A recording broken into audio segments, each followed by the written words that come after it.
আজকে সকালে একদম ইজি একটা ব্রেকফাস্ট করছি। এটা আমার কাছে মনে হয় দুনিয়ার সবচেয়ে সোজা ব্রেকফাস্ট। আর এটা খান নাই আর বানাতে পারেন না মন মানুষ মনে হয় নাই। হ্যাঁ, ব্রেড টোস্ট। তো এখানে আমি 3টা ডিম নিয়েছি, পরিমাণ মতো চিনি দিয়েছি, একটু গুঁড়ো দুধ দিয়ে মাখিয়ে নিয়েছি আর ব্রেডগুলো এভাবে টোস্ট করে নিচ্ছি। আজকে সকালেও একটু হালকা ব্রেকফাস্টই রাখছি। এটা হালকা হলেও কিন্তু বেশ হেলদি একটা ব্রেকফাস্ট। আর রান্না বান্নারও কিন্তু খুব বেশি ঝামেলা রাখিনি, কারণ আজকে দুপুরে আমি একটু কিচেনটা ক্লিন করে নিব। অনেকদিন ধরে কিচেন ক্লিনিং করব ভাবছিলাম, কিন্তু সময়ের অভাবে করা হচ্ছিল না। সময়ের অভাবে না, আসলে আমার ইচ্ছাও করছিল না। ইচ্ছা না করলে আসলে এই ধরনের কাজগুলো করা হয় না।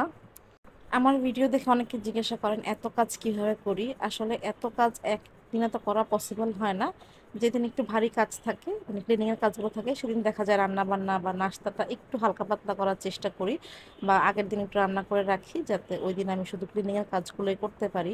অ্যাকচুয়ালি ব্রেড টোস্ট করতে দিয়ে আমি কিন্তু রাইস কুকারে ডাল বসিয়ে দিয়েছিলাম। আমার ডালটাও হয়ে এসেছে, এখন আমি বাগার দিয়ে নিচ্ছি।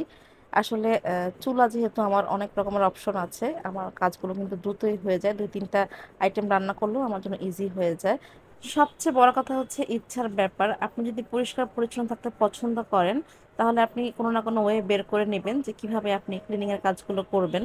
পরিষ্কার পরিচ্ছন্নতা বলতে শুধু নিজেকে পরিপাটি রাখলে হবে না, সেই সাথে আমি যে ঘরে থাকি, যেই রুমে থাকি, যে বাসায় থাকি, সেই বাসার আনাচে কানাচে পরিষ্কার করে রাখাকে আমি বুঝি। রান্নার পরে তো রেগুলার আমি চুলার পাশের এই টাইলসগুলো মুছে ফেলি, তারপরও মাসে অন্তত একবার ডিপ ক্লিনিং করি।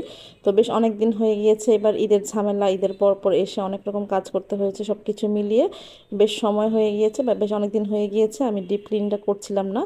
তো আজকে ভাবলাম যে না, আজকে না করলেই না, করতেই হবে। তো আমি সবসময় যেই ম্যাজিক রেমেডিটা ইউজ করি সেটা বানিয়ে নিচ্ছি। পানিতে আমি পরিমাণ মতো হচ্ছে, আমি আমার অনুযায়ী দিয়েছি একটু ভিম লিকুইড ডিটারজেন্ট পাউডার, সেই সাথে দিয়েছিলাম হচ্ছে বেকিং সোডা, আর এখন দিব হচ্ছে ভিনেগার। এটাই একটা ম্যাজিক্যাল রেমেডি বলতে পারেন, এটা এত দারুণ কাজ করে। এই ধরনের রেমেডিগুলো ইউটিউবের কল্যাণে এখন অনেকেই জানেন, তবে আমি যখন স্টুডেন্ট ছিলাম তখন আমি খুব বেশি সানন্দা পড়তাম, সেই সাথে অনেক রকম পেপার পড়তাম। তো প্রথম আলোর নকশাতে এই ধরনের গৃহস্থালী জিনিস অনেক টুকিটাকি টিপস থাকতো, তখন থেকে কিন্তু আমি জানতাম যে ব্যাপারগুলো এইরকম। ভিনেগারের একটা উৎকট গন্ধ আছে, তো আমার মেয়ে বললো যে মা একটু লাইজল দিয়ে দাও, তাহলে দেখা যাবে যে সুন্দর একটা ফ্লেভার আসবে। তো ওর বুদ্ধিতে আজকে একটু লাইজল অ্যাড করেছি, এ কারণে খুব সুন্দর একটা ফ্লেভার এসেছিল। তো আমি প্রথমে যে রেমেডিটা বানিয়েছি, এটা একটা স্প্রে বোতলে আমি ফানেলের সাহায্যে ঢেলে নিচ্ছি। অনেকেই ভাবেন যে এই ধরনের কাজগুলো হেল্পিং হ্যান্ডকে দিয়ে করারই তো সারে। ভাই, হেল্পিং হ্যান্ড তো করবে, টাকার বিনিময়ে করবে, কিন্তু আমার মতো করে কি ক্লিন করবে? আমার মন মতো হয় না, আপনাদের অনেকের মন মতো হয়তো হয়, হেল্পিং হ্যান্ডকে দিয়ে ক্লিন করিয়ে নেন, কিন্তু আমি আসলে পারি না। আমি করিয়েছি, এই যে আমি সব কিছু স্প্রে করে দিয়েছিলাম, প্রতিটা কোনায় কোনায় স্প্রে করেছি। কিছুক্ষণ রাখার পরে কিন্তু যে ময়লাটা ছিল ওটা এমনিতেই নরম হয়ে গিয়েছে। আমার হেল্পিং হ্যান্ড এসে জাস্ট আমাকে মুছে দিয়েছে।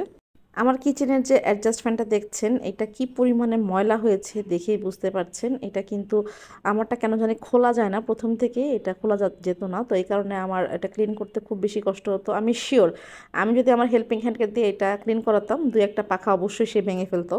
কথা বলতে বলতে কিন্তু কাজ করে নিচ্ছিলাম। আমি যে রেমেডিটা বানিয়েছি এটা স্প্রে বোতল দিয়ে খুব ভালো করে এই ফ্যানে স্প্রে করে দিচ্ছি।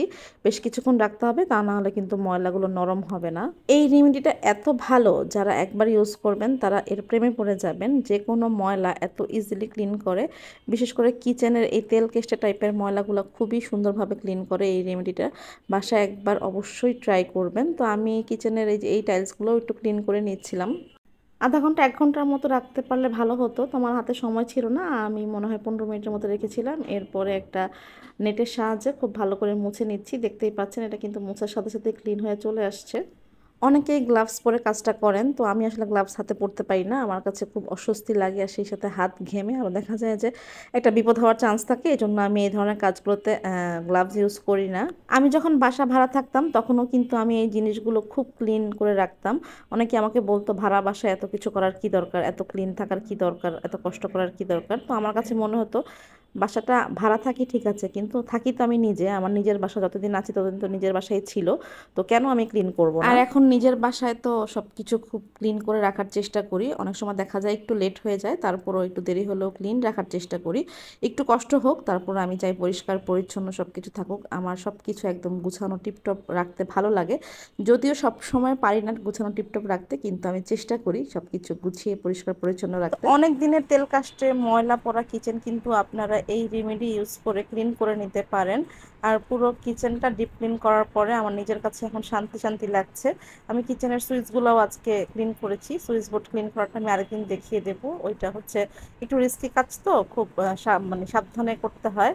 আর এই তো এই পাশে কাউন্টার টপের উপরে হচ্ছে টুকিটাকি জিনিস ছিল, এগুলো পানি ঝরাতে দিয়েছি ধুয়ে। তো পানি ঝরানো হয়ে গেলে জায়গাটা ক্লিন করে ফেলবো, তখন কিন্তু জায়গাটা একদমই খালি থাকে, তখন দেখতে আরো ভালো লাগে। তো এই তো আমার একটা ছিমছাম গুছানো কিচেনের ভিডিও দিলাম আজ এই পর্যন্তই। আল্লাহ হাফেজ।